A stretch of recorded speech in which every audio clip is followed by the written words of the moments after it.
दोस्तों, वीडियो शुरू करने से पहले अगर आपको ये वीडियो पसंद आए तो लाइक करना ना भूलें और कहाँ से देख रहे हैं ये वीडियो अपना नाम और जगह जरूर लिखें ताकि मुझे पता चल पाए कि लोग कहाँ कहाँ से देख रहे हैं मेरी वीडियोस, और उस हिसाब से मैं उन अलग अलग जगहों की दंत कथाओं पे और भूत प्रेतों पे वीडियो बनाऊंगा। और अगर पसंद आए तो सब्सक्राइब करना ना भूलें। अब शाम हो चुकी है। अखिलेश काका दूसरे गांव से अपने गांव लौट रहे हैं। बिजली विभाग ने बस ये दिलासा दिया है कि आके वो लोग ट्रांसफार्मर ठीक कर देंगे। आसमान बादलों से घिरा हुआ है पर बारिश अभी नहीं हो रही है, पर फिर भी अंधेरा सा छा गया है।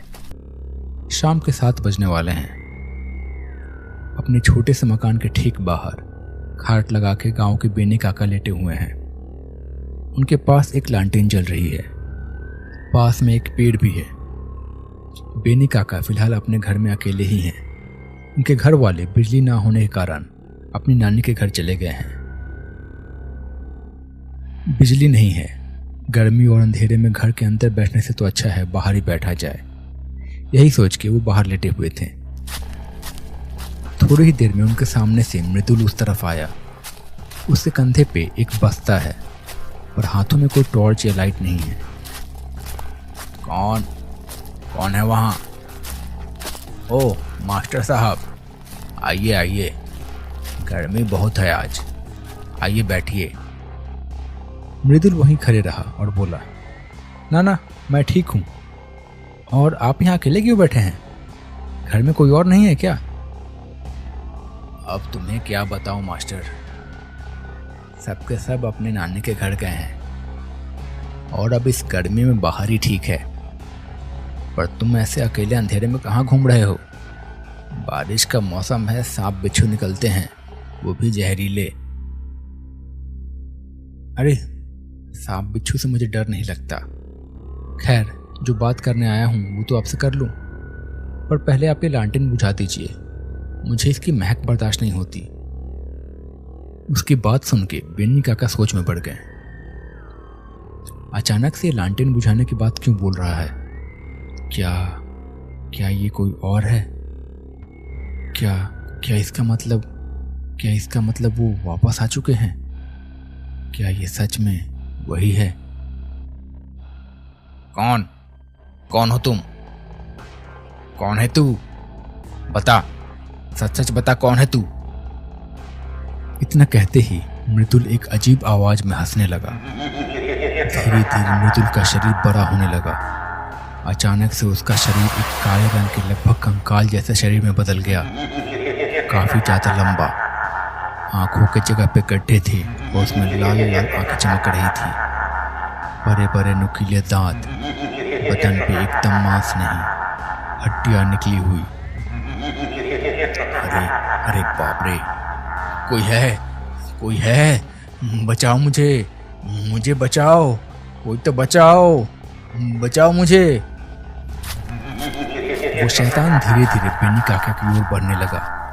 बेनी काका डर से वही जम गए। वो वहां से भाग भी नहीं पाए। कुछ देर में उनकी चीख गांव में सुनाई दी। थोड़ी देर में उनकी आवाज सुन के गांव के लोग उनके घर की ओर भागे पहुंचे। वहां पहुंच के उन्होंने देखा कि बेनी काका का शरीर वैसे ही खटिया पे पड़ा हुआ है। देख के पता चल रहा था कि उसमें अब जान नहीं बची है। उस शैतान ने उनका खून चूस के गला तोड़ के उन्हें मार डाला है। आंखें खुली हुई है, आंखों में डर साफ साफ नजर आ रहा है। शरीर जम चुका है। हे भगवान, ये क्या हुआ? बेनी भैया, ये क्या हो गया? सारे लोग घबरा गए। डर की एक लहर दौड़ पड़ी सब में। सब आपस में कुछ बात करने लगे। मृदुल ने शरीर को देखते हुए कहा, ये क्या हुआ? इनकी तो जान जा चुकी है। ऐसा लग रहा है जैसे किसी जानवर ने, इनका खून चूस के इन्हें मार डाला है। और ये बहुत डरे हुए भी थे। पर आखिर इतना बड़ा जानवर कैसे हो सकता है? ये कौन सा जानवर इनका खून चूस सकता है ऐसे? काका क्या है ये सब? ये तो ऐसा लग रहा है जैसे ये उसी का काम है जो शशि को रास्ते में मिला था। कुछ तो बताइए काका, क्या है ये, ऐसा चुप क्यों है? तभी बारिश फिर से शुरू हो गई। लो, फिर से बारिश शुरू हो गई। बेनी के शरीर का कुछ करना होगा। एक काम करो, पहले तो उसके बेटे को फ़ोन करके बताओ कि सब क्या हुआ है। और अभी इसके बारे में कोई बात नहीं होगी। अभी कुछ नहीं बोलूँगा इसके बारे में। वो सब यहीं होंगे, आसपास ही होंगे सब। बत्तियाँ चालू रखना सब अपनी। वो लोग बेनी काका की लाश को लेकर जाने के लिए तैयार हो गए। और अंधेरे में न जाने कितनी लाल आंखें उन्हें देख रही थी, पर शायद रोशनी के डर से सामने नहीं आ रही थी। लोगों ने उस रात को बेनी काका का अंतिम संस्कार कर दिया। इस सब के बाद सब गांव के पुराने पेड़ के पास बैठे थे। बारिश काफी पहले ही रुक चुकी है। धीरे धीरे सवेरा हो रहा है, और सब लोग अखिलेश काका की ओर देखे जा रहे हैं। वो जानना चाह रहे हैं कि आखिर क्या है सच्चाई। काका, काका अब तो बताओ क्या चल रहा है, हम सब लोगों को बहुत डर लग रहा है। काका ने कुछ सोचा और फिर एक गहरी सांस ली और कहा, अच्छा तो सुनना चाहते हो तो सुनो फिर। तुम लोगों की उम्र अभी लगभग 30-40 साल है बस। तुम लोग अभी बस बच्चे ही हो। मेरी उम्र तकरीबन 70 साल हो गई है। मैं इस गांव का इतिहास जानता हूँ। मुझे इस गांव के बारे में बहुत कुछ पता है।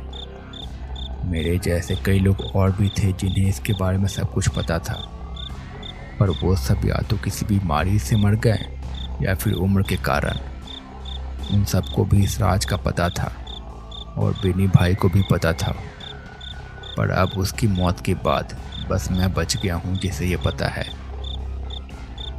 ये बात तब की है जब मैं करीब 15-16 साल का था। उस समय हमारा गांव बहुत नया था। यहाँ बिजली भी नहीं थी, पानी की भी अच्छी सुविधा नहीं थी। लोग तालाब और नदी पर आश्रित थे। गांव में बहुत जंगल था। उस समय एक दिन हमारे गांव में मलेरिया का मच्छर पाया गया।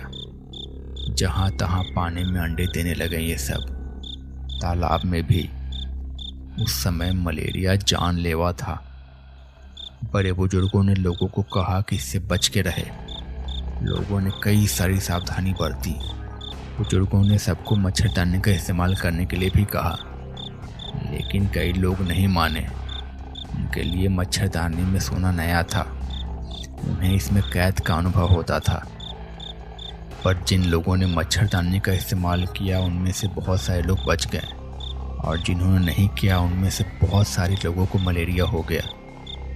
देखते ही देखते लगभग आधा गांव साफ हो गया। उस समय भी मलेरिया की दवा आ गई थी, लेकिन वो शहर में थी तो वहाँ तक कोई जा नहीं पाया।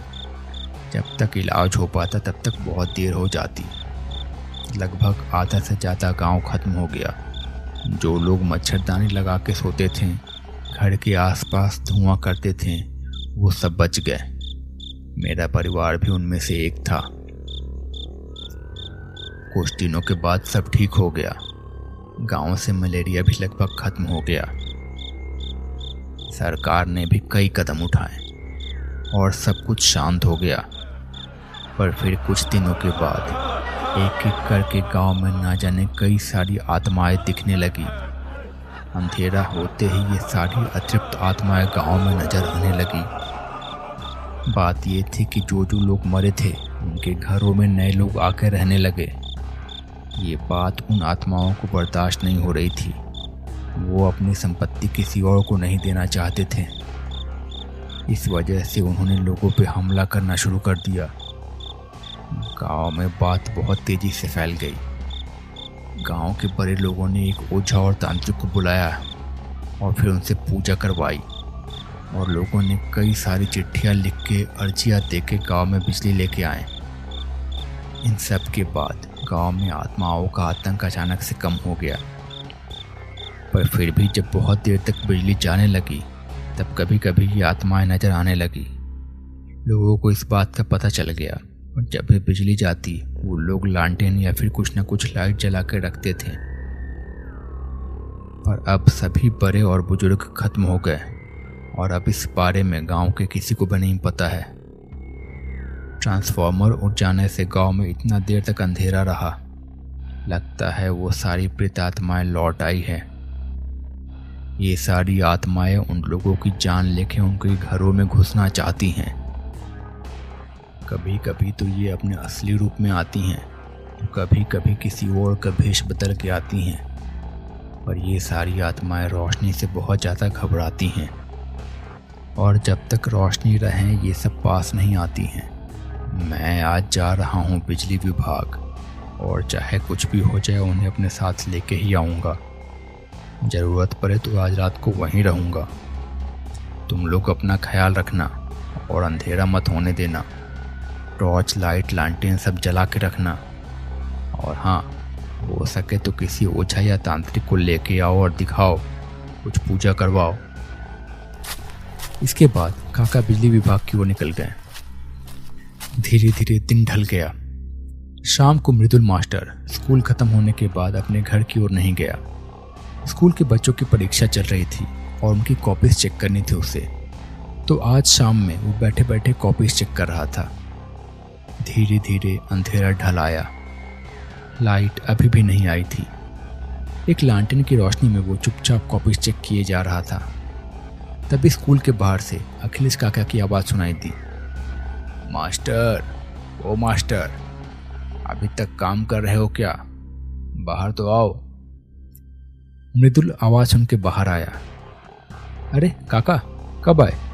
क्या बोला इलेक्ट्रिक ऑफिस वालों ने? कब तक ठीक होगा सब? ना, कुछ नहीं बोला उन्होंने, बस बोला है कि आकर ठीक करेंगे, पर पता नहीं कब तक होगा। अच्छा, पर आप बाहर क्यों खड़े हैं? आइए अंदर आइए, बाहर बारिश भी आने वाली है। आइए जल्दी अंदर आइए बात करते हैं। हाँ चलो, पर मास्टर ये लाइट बंद कर दो, आंखों पे बहुत जोर पड़ रहा है। बंद कर दो लाइट। हाँ, क्यों नहीं, लाइट में बंद। मृदुल को तभी सुबह अखिलेश काका की बात याद आई कि वो आत्माएं लाइट से डरती हैं। हाँ, लाइट बंद तो कर दूंगा, पर अगर लाइट बंद कर दिया तो आप देखें कैसे और अंदर कैसे आएंगे? उसकी चिंता तुम मत करो, हम अंधेरे में ठीक से देख लेते हैं। लाइट से दिक्कत होती है, इतने दिनों तक अंधेरे में ही तो थे, तब सब ठीक था। जब से रोशनी हुई है तब से दिक्कत हुई है। अब रोशनी चली गई है तो अब फिर से ठीक है। ये स्कूल भी तो मेरा ही था, मेरा घर था। लाइट बंद कर दो, लाइट बंद कर, बोला ना लाइट बंद कर। फिर अचानक से काका का शरीर बदलने लगा। थोड़ी ही देर में वो करीब 8 फुट लंबा पतला सा शैतान में बदल गया और एक कर्कश आवाज में उसने कहा, क्या हुआ? समझ में नहीं आ रही बात? अच्छे से बोल रहा हूँ, लाइट बंद कर, वरना हम सब तेरा खून चूस के तुझे खाएंगे और चबा जाएंगे। बंद कर लाइट, बोला ना लाइट बंद कर। तभी वो अचानक से मृदुल की ओर बढ़ने लगा। मृदुल बहुत ज्यादा डर गया। मुझे कुछ नहीं पता, मुझे जाने दो, मैं तो नया हूँ गांव में, मैं कुछ नहीं जानता, मुझे जाने दो। बोला ना लाइट बंद कर, जल्दी बंद कर लाइट। तभी एक एक करके वैसे और भी सारी परछाइयां वहां धीरे धीरे इकट्ठा होने लगी। मृदुल बहुत ज्यादा घबरा गया, उसे अपनी मौत सामने दिख रही थी। धीरे धीरे वो परछाइयां उसकी ओर बढ़ने लगी, पर तभी अचानक से वहां पे धुआं आने लगा।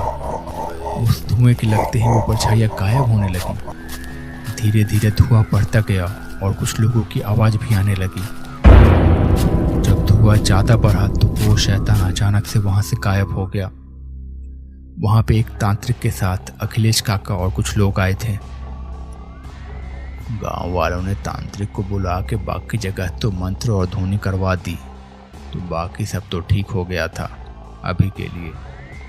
और मुझे याद था कि तुम स्कूल से लेट निकलते हो, तो मैं सबको लेकर यहाँ आ गया और अच्छा हुआ कि आ गया। आज देर हो जाती तो ना जाने क्या होता। मैंने मंत्र पढ़ दिया है और ध्वनि भी हर जगह कर दी है। इससे कुछ देर तक तो ये लोग दूर रहेंगे। अब तुम लोग हमेशा गांव में कोई ना कोई लाइट जला के रखना। ज़्यादा देर के लिए लाइट नहीं रही तो ये लोग फिर से वापस आ जाएंगे। उनके ऐसा कहते ही अचानक से लाइट भी आ गई।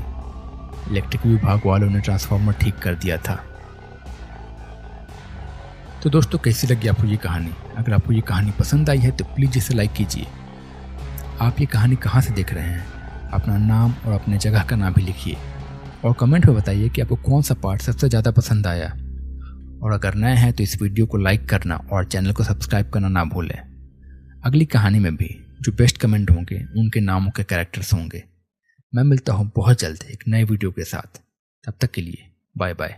अपना ख्याल रखिए। Bye bye.